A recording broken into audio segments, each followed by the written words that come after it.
É realmente um privilégio podermos ouvir a palavra de Deus. E principalmente, neste momento, através do salmista, nós somos convidados a olhar para trás e reconhecer todas as bênçãos que Deus nos concedeu ao longo de mais um ano, desde a última festa da colheita, que aqui também estivemos. Para tanto, leitura indicada para este domingo, Salmo 66, versículos 1 até 7, lido agora há pouco.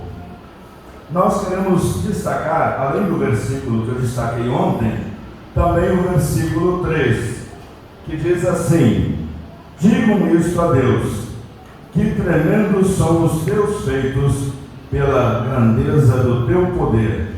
A ti se mostram submissos os teus inimigos. E o versículo 5: venham e vejam as obras de Deus, tremendos feitos para com os filhos dos homens. Que Deus abençoe esta sua palavra em meu e em seu coração. Uma águia fez o seu ninho em uma árvore no alto de uma pedra. E ali ela colocou os seus ovos, tirou os filhotes, eles nasceram, evidentemente. Um dia, quando essa águia saiu para procurar alimento para os seus filhotes, quando retornava para o ninho, de repente um dos filhotes estava pendurado do lado de fora do ninho, prestes a cair. E essa queda seria fatal. O que essa águia fez? Ela voou por baixo do filhote, amparou esse filhote em suas asas e o levou para um lugar seguro. Isso mostra o cuidado que essa águia, enquanto mãe, tinha deste filhote. O Salmo 67, versículos 66, 1 a 7, é um convite de ação de graças. É um convite para todos louvarmos a Deus e olharmos para os tremendos feitos.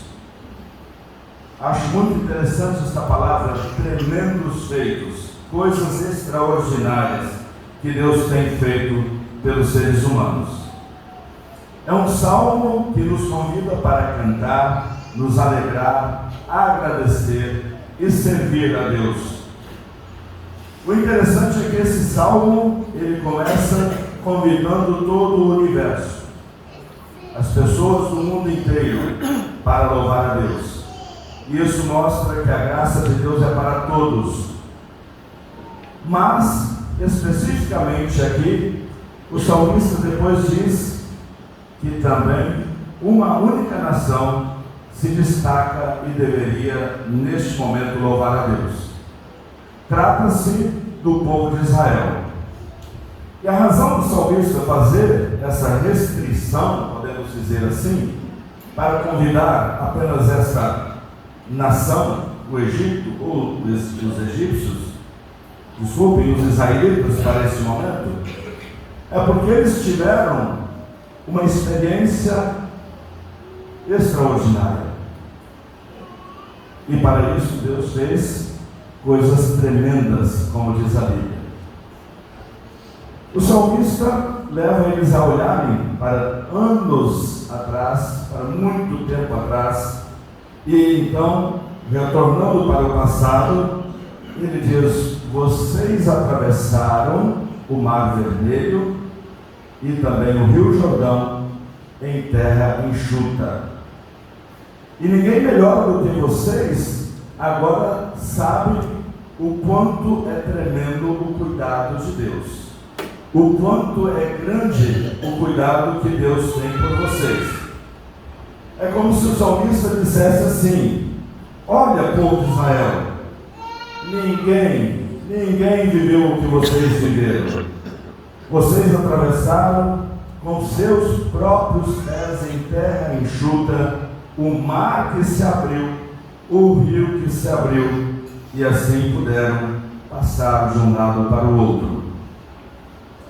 Vocês presenciaram esses acontecimentos, viram tudo isso com os seus próprios olhos. Que experiência fantástica, não é verdade? O versículo 5 então diz o seguinte: venham e vejam o que Deus tem feito. Vejam com espanto as coisas que Ele tem feito em favor das pessoas. O povo de Israel estava vivendo também, igual aquele filhote de águia, num momento de grande perigo, um momento muito difícil lá no Egito. O povo de Israel estava crescendo numericamente muito mais do que o próprio povo egípcio. E isso começou a assustar e a amedrontar terrivelmente e a incomodar terrivelmente o próprio faraó. Então o faraó disse o seguinte: esse povo é forte e em caso de guerra pode se unir aos nossos inimigos e guerrear contra nós e abandonar o nosso país. O que fazer para impedir isso? Então ele toma uma decisão totalmente horrível, talvez até diríamos assim, diabólica. Naquele momento, então, ele toma a seguinte decisão e convida as parteiras que cuidavam das mulheres israelitas na hora do parto, e o nome delas era Sifrá e Puá. E ele diz o seguinte: quando vocês forem ajudar as mulheres israelitas, se nascer homem, menino, matem. Se nascer menina, deixem viver. Essas mulheres eram mulheres que temiam a Deus e por isso não executaram o plano deste rei maldoso, diabólico. E isso representava que o perigo continuava crescendo em relação ao que ele estava assustado e amedrontado. Mas para resumir essa história, dentro desse período, dentro desse projeto de Deus, pulando anos para frente, através de um casal conhecido como Joquebede e Amrão, nasceu Moisés. E Moisés, bebezinho, só pôde ser escondido, conseguiram camuflá-lo por 3 meses dentro da sua própria casa. E para não serem pegos, eles então fizeram um cesto, levaram ele para a beira do rio, no meio do junco, e ali o colocaram. E a Miriam, a irmã dele, ficava de longe, cuidando deste bebê. Assim, nós já observamos que Deus começava a traçar concretamente, visivelmente, o plano de resgatar esse povo desse momento difícil da sua vida. Diríamos assim, Deus inicia o projeto de resgate dos israelitas por meio de Moisés e de seu irmão Arão. Mais tarde aconteceu o que o salmista chama de tremendos feitos para com os filhos dos homens. Foi quando então, conduzidos e liderados por esses irmãos, eles atravessaram finalmente para a sua libertação o Mar Vermelho, em terra enxuta, pisando a areia com os seus próprios pés. E mais adiante, no final da caminhada, depois de toda uma vida no deserto, por teimosia deles também, essa vida se estendeu por 40 anos, finalmente chegaram no ponto de poderem atravessar o Rio Jordão e usufruir a terra de Canaã, a terra rica e boa, como diz a Bíblia na linguagem de hoje, referindo-se a este país que agora era lugar de moradia deles, aonde finalmente eles estavam livres.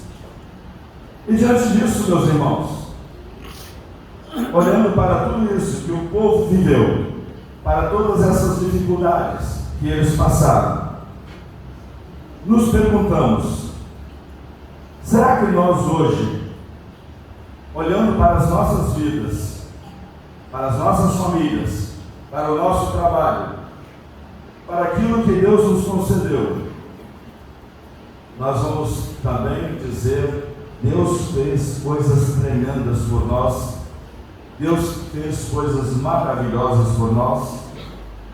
Somos capazes de identificar, de olhar, de agradecer pelas coisas tremendas que Deus fez por nós?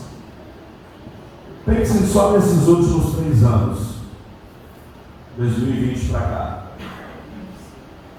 Todos passamos por momentos muito difíceis e continuamos passando por causa da Covid. Mas Deus cuidou de nós de tal forma que nós pudéssemos estar aqui hoje. Deus nos deu uma nova oportunidade para louvar.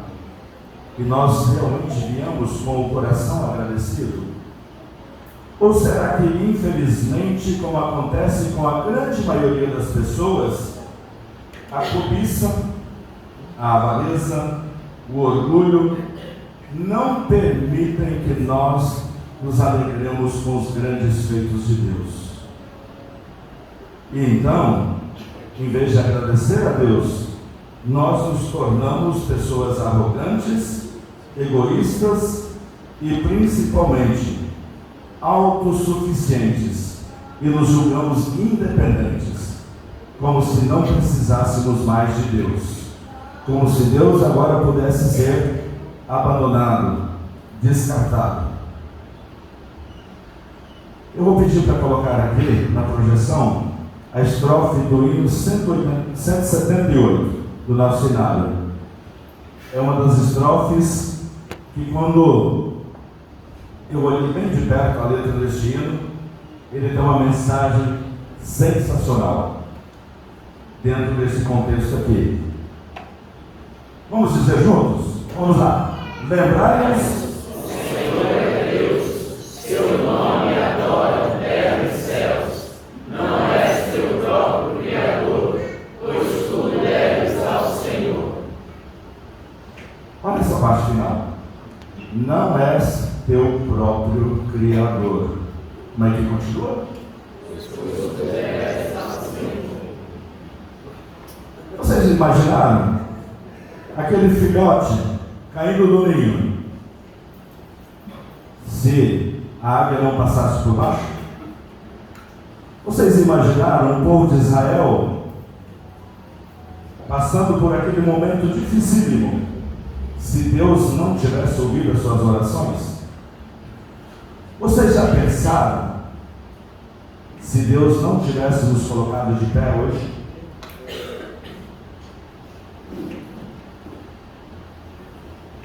Tremendos feitos fez o Senhor por nós.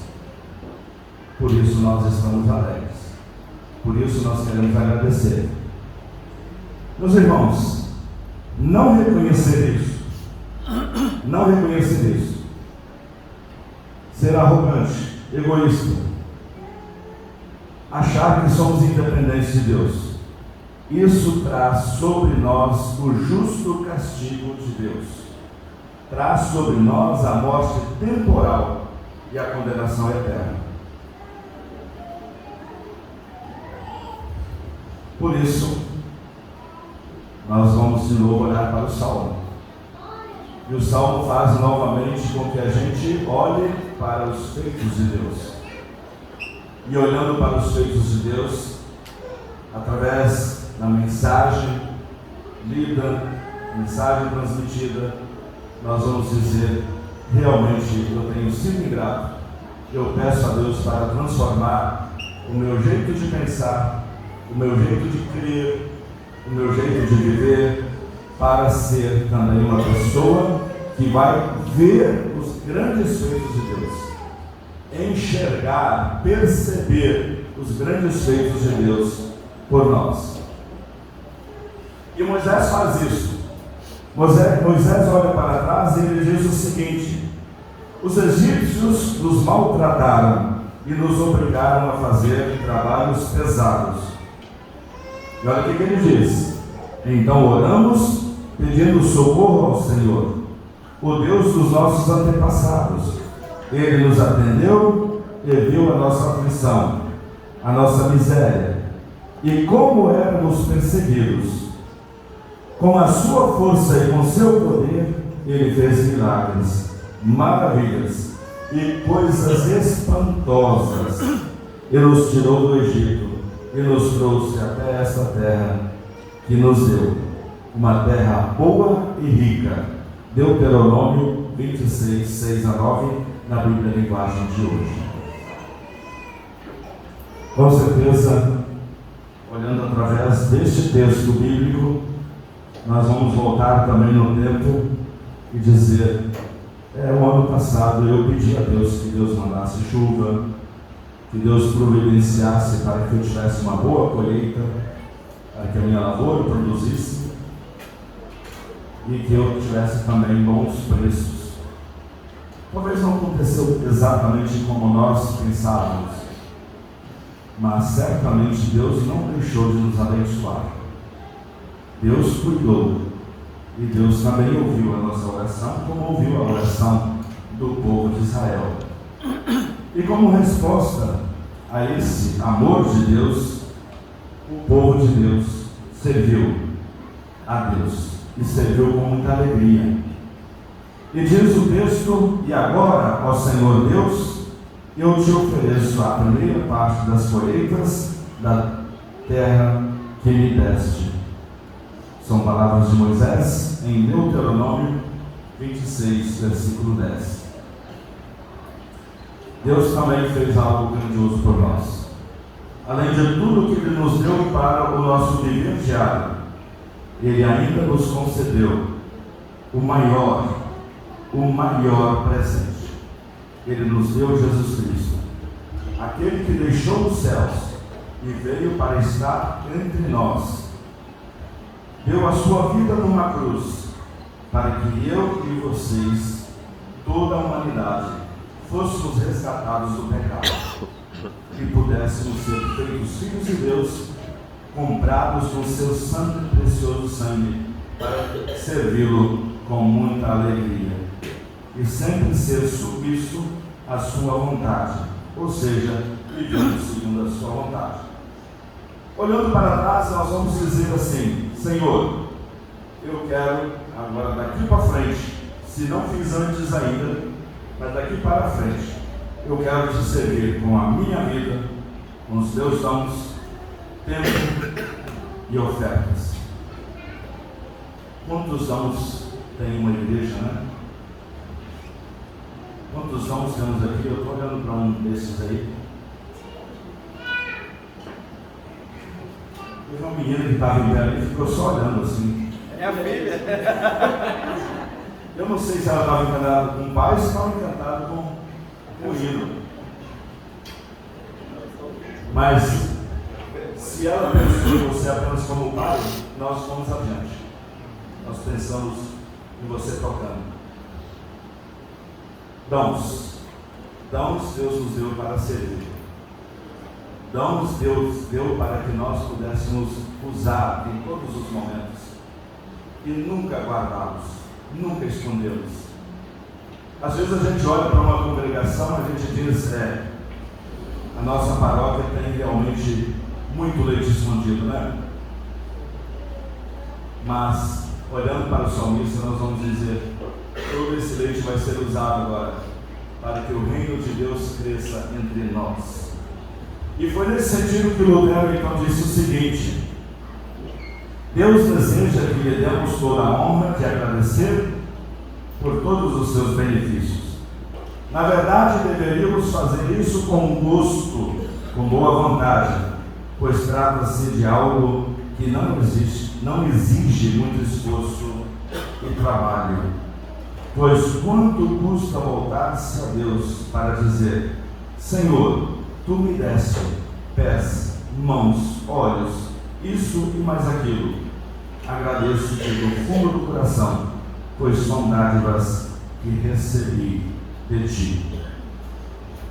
Façamos nossas as palavras também do salmista, do Salmo 65, versículo 5, que diz assim: ó Deus, tu nos respondes, dando-nos a vitória e fazes coisas maravilhosas para nos salvar.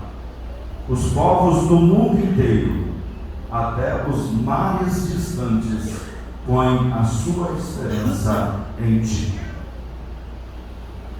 Não és teu próprio Criador, tudo deves ao Senhor.